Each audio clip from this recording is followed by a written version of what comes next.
Бейнебаянды бастамас бұрын айта кетейін. Каналға аз ғана адам жетпей тұр. Подписка басып кетсеңіздер, разы боламын. Бұл оқиға шын өмірден алынған. Жүрегіңізді тебірентетін, ойландыратын шынайы әңгімелерді осы видеодан тамашалаңыз. Бұл үйдің тарлығы тек қабырғасында емес еді. Ауада да біртүрлі қысым бар сияқты. Дем алсаң да ішің толық ашылмайтын. Мен осы үйде 5 жылдан бері тұрамын. Ештеңе өзгермеді деуге болады. Таңертең жұмыс, кешке қайту, кейде үнсіз шай, кейде теледидардың алдында ұйықтап кету. Жалғыздыққа үйреніп кеткендеймін, бірақ кей түндері қабырға тым жақын, төбе тым төмен сезіледі. Көрші үйде дәл сондай, арадағы қоршау аласа, тым аласа. Ол әйел осы көшеге 2 жыл бұрын көшіп келген. Алғашында мән берген жоқпын. Барлығы сияқты. Көрші, сәлемдесу, сонымен бітті. Бірақ уақыт өте келе, кейбір нәрселер көзге түсе бастайды екен. Күйеуі жиі болмайды, ұзаққа кетеді. Кейде 1 ай, кейде одан да көп. Бұл ауылда ондайды жұрт тез байқайды. Ал әйел? Оның аты Айсұлу. Атына сай емес сияқты алғашында. Өте әдемі емес, бірақ көз тартатын бірдеңесі бар. Даусы бәсең, бірақ естіледі. Күлгенде емес, үндемегенде әсер қалдырады. Бүгін де кеш ыстық еді. Шілденің аптабы күн батқан соң да тарқамаған. Терезем ашық, перде баяу қозғалады. Сыртта балалардың даусы басылған. Көшеде тек иттердің үргені мен анда-санда өткен көліктің дыбысы. Сол сәтте оның аулаға шыққанын көрдім. Қара көйлек, жеңіл. Денесіне жабысып тұрған жоқ, бірақ әр қимылы анық сезіледі. Шашын желкесіне жинап алыпты. Ыстықтан қашқан адамдай баяу қозғалады. Мен байқамай қарап тұрған жоқпын, бірақ көз өзінен өзі сол жаққа тартылады. Ол да мені көрді. Көзіміз түйісті. 1 секунд, 2 секунд. Үшеуінде ол көзін тайдырды. Бірақ сол қысқа сәтте бірдеңе өтті. Айту қиын, қарапайым сәлемде емес, жай қызығушылықта емес. Кеш жарық, деді ол бірінші болып. Кеш жарық, дедім мен. Үнсіздік қайта орнады. Бірақ бұрынғыдай емес, ауа ауырлап кеткендей. Ыстық қой, деді ол сәлден соң. Даусы шашаңқа. Иә, дедім тағы. Біз бір-бірімізге қарамай сөйлестік. Бірақ бір-бірімізді толық сезіп тұрдық. Ол орындыққа отырды. Терең дем алды. Сол дем алған сәтінде мен оның жалғыздығын көргендей болдым. Тек күйеуінің жоқтығы емес, өмірдің ортасында жалғыз қалған адамдай. Үйіңіз салқын ба? Деді ол кенет. Салқын емес, тыныш, дедім ойланып. Ол күлімсіреді. Бірақ күлкі емес еді, тек еріннің бір бұрышы ғана қозғалды. Маған да тыныштық жетпейді, деді жай ғана. Осы сөзден кейін жүрегім бір түрлі қысылып кетті. Артық сұрақ қоюға болатынын да, болмайтынын да білмедім. Күйеуіміз, деп бастап тоқтап қалдым. Жоқ, деді ол бірден. Әлі жоқ. Сол әлі деген сөздің ішінде қанша мағына жатқанын сездім. Үнсіздік тағы келді. Бірақ бұл жолы ол ұзаққа созылды. Ұят па, қорқыныш па білмеймін. Тек бір шекара бар екен, екеуміз де түсініп тұрғандай. Айсұлу орнынан тұрды. Жақсы, деді. Ертең ерте тұруым керек. Иә, дедім мен. Ол үйіне кіріп кетті. Есік жабылды. Бірақ менің ішімде бір есік ашылып қалғандай болды. Түнде ұйықтай алмадым. Төбеге қарап жатып, оның да дәл қазір жалғыз жатқанын ойладым. Бұл ойдан өзім шошып кеттім. Өйткені бұл ой жай ой емес еді. Бұл оттың алғашқы ұшқыны болатын. Таң ерте атты. Түнгі ойлар басымды ауыртып шықты. Ұйықтадым ба, әлде көзімді жұмып жаттым ба, өзім де білмеймін. Бір анығы, Айсұлудың бейнесі санамнан кетпеді. Жұмысқа жиналып жатып, кешегі кешті қайта-қайта есіме алдым. Оның әлі жоқ дегені. Сол сөз ішіме кіріп алып, тыным бермеді. Күн ыстық еді. Түс ауа, үйге ертерек қайттым. Көшеде тыныштық. Көпшілігі егістікке, қалғаны көлеңке іздеген. Есігімді ашайын деп жатқанда, көрші жақтан дауыс естілді. Кешіріңіз. Бұрылып қарасам, Айсұлу. Қолында бос шелек, шашы жайылған. Бүгін ол басқаша көрінді. Кешкі сабырлы әйел емес, сәл абыржыған, сәл әлсіз. Су жоқ болып тұр, деді. Сізде бар ма екен? Бұл қарапайым сұрақ. Бірақ ол есікке себеп болды. Бар, кіріңіз, дедім ойланбастан. Ол бір сәт кідіріп қалды, көзіме тіке қарады. Сол сәтте дұрыс па деген сұрақ екеуміздің де ойымыздан өткенін сездім. Бірақ ол бәрібір кірді. Үйдің іші салқын еді, терезелер ашық. Үнсіздік. Ол шелегін қойып жан-жағына қарап шықты. Тыныш екен, деді. Иә, дедім. Әдетте осылай. Суды толтырып жатқанда ол артыма қарап тұрды. Арқаммен оның көзқарасын сездім. Бұл жай қызығушылық емес еді. Жалғыз тұрасыз ба? Деді ол. Иә, үйреніп кеткен шығарсыз. Үйренуге болады, дедім. Бірақ оңай емес. Ол үндемей қалды. Мен шелекті ұсынып жатып, қолымыз тиіп кетті. Кездейсоқ, бірақ тым анық. Екеуміз де қолымызды тез тартып алдық. Кешіріңіз, деді ол. Ештеңе емес, дедім. Бірақ жүрегім тез соғып кеткенін жасыра алмадым. Ол кетуге асықпады. Шелекті ұстап тұрып, бірдеңе айтқысы келіп тұрғандай. Кейде, деп бастады да тоқтады. Кейде адамға жай ғана біреу тыңдаса жеткілікті ғой. Бұл сөз маған ауыр тиді. Иә, дедім баяу. Тыңдайтын адам керек. Ол басын изеді. Көзіне жас толғандай болды. Бірақ жыламады. Өзін ұстап тұрды. Рахмет, деді сәлден соң. Су үшін ғана емес. Мен жауап қатпадым. Айтуға болатын сөз табылмады. Ол есікке беттеді. Бірақ шығар алдында тағы бір рет артына қарады. Кеше, деді де тағы тоқтады. Жай ғана кешіңіз жақсы өтті ме? Ұйықтай алмадым деп қойыппын, ойланбастан. Ол жымиды. Бұл жолы күлкісінде жылу бар еді. Мен де, деді. Есік жабылды. Үй қайтадан тынышталды. Бірақ бұл тыныштық бұрынғыдай емес еді. Қабырғалар тарылып кеткендей. Мен сол жерде ұзақ тұрдым. Көрші әйелдің жай ғана су сұрау емес екенін енді анық түсіндім. Бұл екінші қадам еді.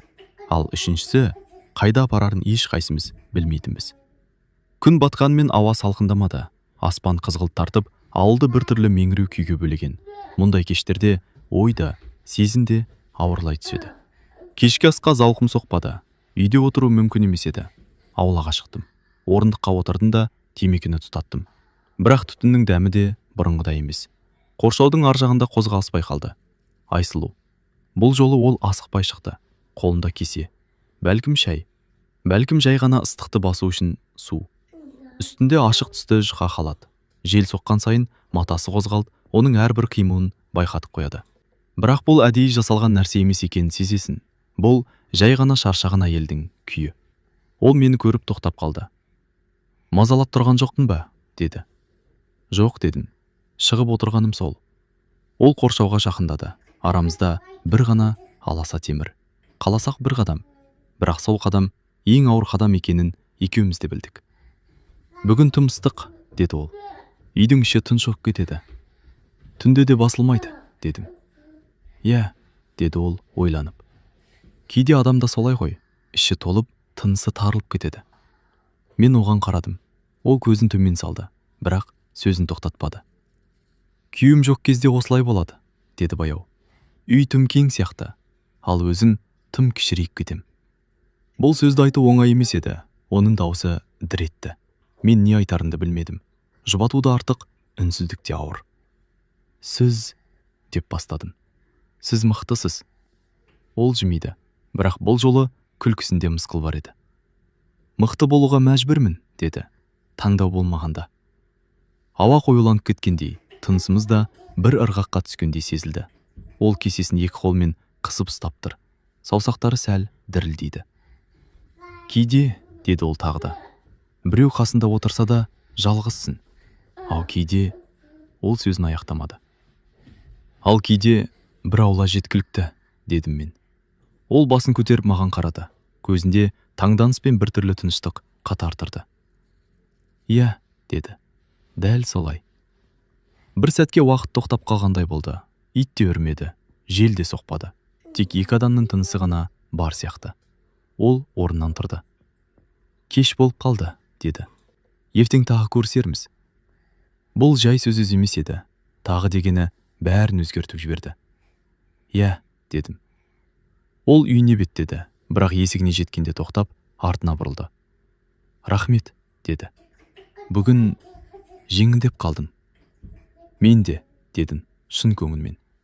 Есік жабылды, бірақ сол кеште ұйқы тағы келмеді.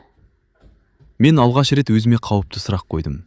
Егер ол бір қадам жақындаса, мен шегінер ме едім? Жауабын білгім келмеді, бірақ ол жауаптың бар екенін сездім. Келесі күн баяу өтті. Жұмыста да ойым шашыраңқы болды. Қолым істеп тұрғанмен санам басқа жақта. Кешкі уақытты күттім. Неге екенін өзіме түсіндіргім келмеді. Күн тағы да ыстық батып бара жатты. Ауылда кеш түсу тіршілік баяулайды. Адамдар үйлеріне кіріп, аула босайды. Осындай сәттерде ең әлсіз ойлар бас көтереді. Аулаға шыққанда оның да шыққанын көрдім. Бұл жолы біз бір-бірімізге бірден қарадық. Бұрынғыдай кездейсоқ емес. Әдейі емес, бірақ дайын тұрғандай. Бүгін де ыстық, деді ол жай ғана. Иә, дедім. Кешегіге ұқсайды. Ол қоршауға сүйенді. Мен де қарсы бетке жақындадым. Арамыздағы арақашықтық бұрынғыдан қысқарғандай. Кеше түнімен ойландым, деді ол кенет. Жүрегім бір сәтке тоқтап қалғандай болды. Нені? Дедім. Кейбір сөздерді, деді ол. Айтылмаған сөздерді. Мен үндемедім. Өйткені ол сөздердің қандай екенін сезіп тұрдым. Сізбен сөйлескенде, деді ол баяу. Өзімді бір түрлі сезінемін. Жеңілдеп қалам. Бірақ сонымен бірге қорқам. Мен де, дедім шындықты жасыра алмай. Бұл мойындау еді. Ашық емес, бірақ анық. Ол басын төмен салды. Шашы бетіне түсіп кетті. Сол сәтте қолымды созып, оны ысырып тастағым келді. Бірақ қолым қозғалмады. Дұрыс емес екенін білем, деді ол сыбырлап. Бірақ кейде дұрыс нәрсе ең ауыр болады ғой. Ал қате нәрсе ең оңай, дедім мен. Ол маған қарады. Көзінде сұрақ бар еді, бірақ ол сұрақты дауыстап айтуға батылы жетпеді. Арамызда үнсіздік орнады. Бірақ бұл үнсіздік сөзден де қатты еді. Әр тынысымыз анық естіліп тұрғандай. Егер, деді ол дауысы дірілдеп. Егер бір күні мен тоқтай алмасам, ол сөзін аяқтамады. Онда біреуіміз тоқтауы керек, дедім. Сіз тоқтай аласыз ба? Деді ол бірден. Мен жауап бермедім. Сол жауаптың өзі жеткілікті еді. Ол бір қадам жақындады. Қоршауға тым таяп келді. Енді арамызда темір ғана емес, тек бірдем қалғандай. Кейде, деді ол сыбырлап, адамға тиіспей-ақ тым жақын болуға болады екен. Мен оның иығы қалай көтеріліп түсіп тұрғанын көрдім. Дауысы дәл құлағыма жетіп тұрды. Иә, дедім. Кейде сол ең қауіптісі. Ол бір сәтке көзін жұмды. Сосын тез ашты. Мен кетейін, деді. Бұлай тұрсақ, жақсы болмайды. Дұрыс, дедім.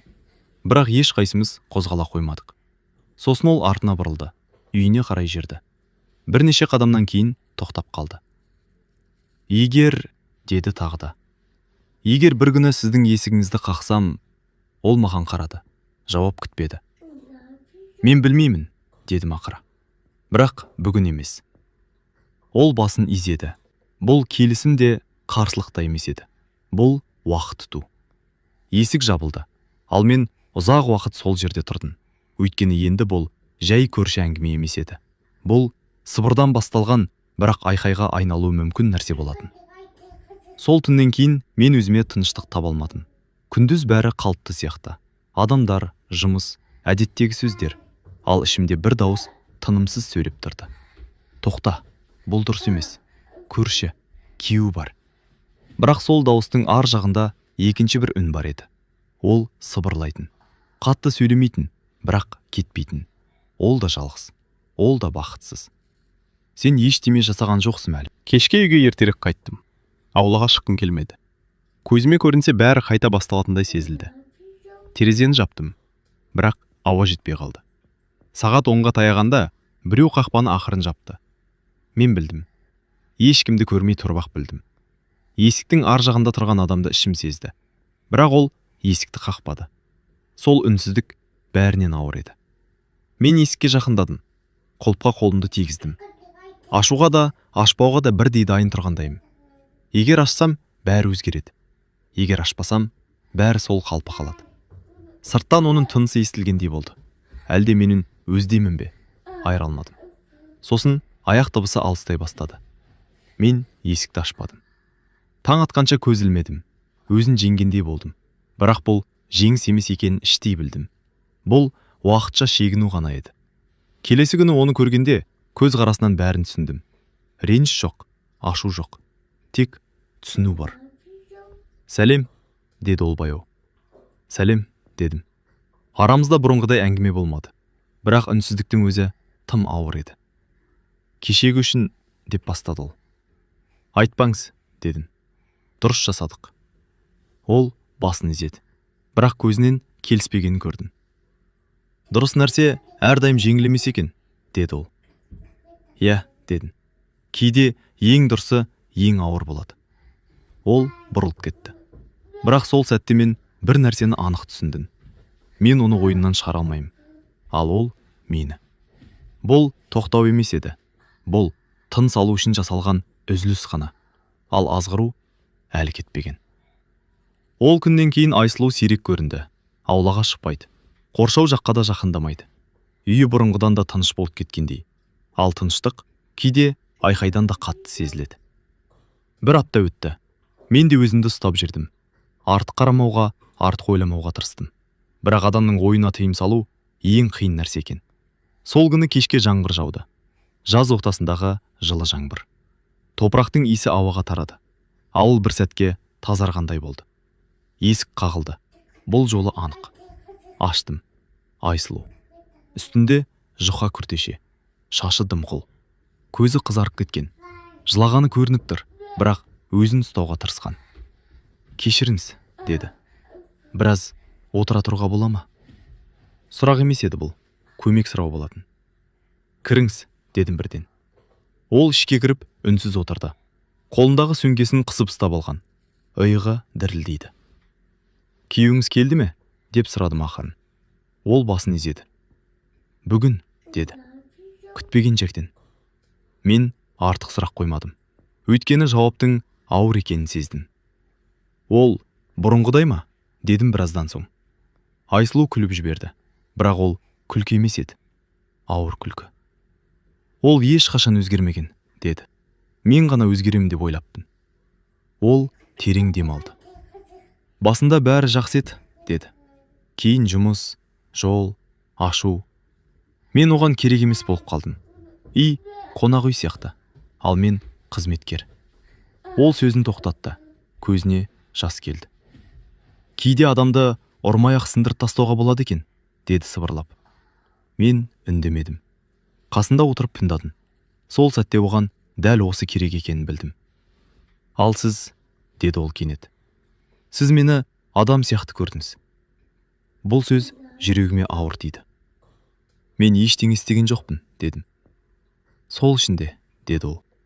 Сол үшін ауыр. Біз жақын отырдық, бірақ қол тигізбедік. Бұл әдейі еді.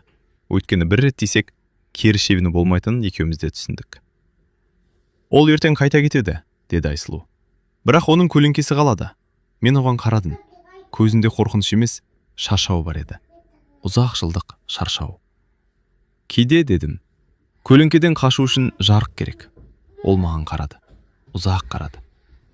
Ал жарық тым жақын болса ше, деді. Мен жауап бермедім. Себебі бұл сұраққа жауап жоқ еді. Біраздан соң ол орнынан тұрды. Рахмет, деді. Бүгін аман қалдым. Әрқашан, дедім. Ол кетіп бара жатып есік алдында тоқтады. Мен әлсіз емеспін, деді. Тек ұзақ уақыт жалғыз болдым. Білемін, дедім. Есік жабылды. Ал сол түні мен бір нәрсені анық түсіндім. Бұл оқиға енді екі адам арасындағы сезім емес еді. Түн тыныш болды. Тым тыныш. Жаңбырдың ізі ғана қалған. Ауа салқын татқанымен ішімдегі ыстық басылмады. Терезе ашық тұрса да дем жетпей жатқандай. Ұйықтай алмадым. Сағат түн ортасынан асқанда аулада біреу жүргендей болды. Аяқ дыбыс емес, көлеңкенің қозғалысы сияқты. Жүрегім дүрсілдеп кетті. Есіктің тұтқасы ақырым қозғалды. Қақпады. Тек бір сәтке ұстап тұрды. Мен орнымнан тұрдым.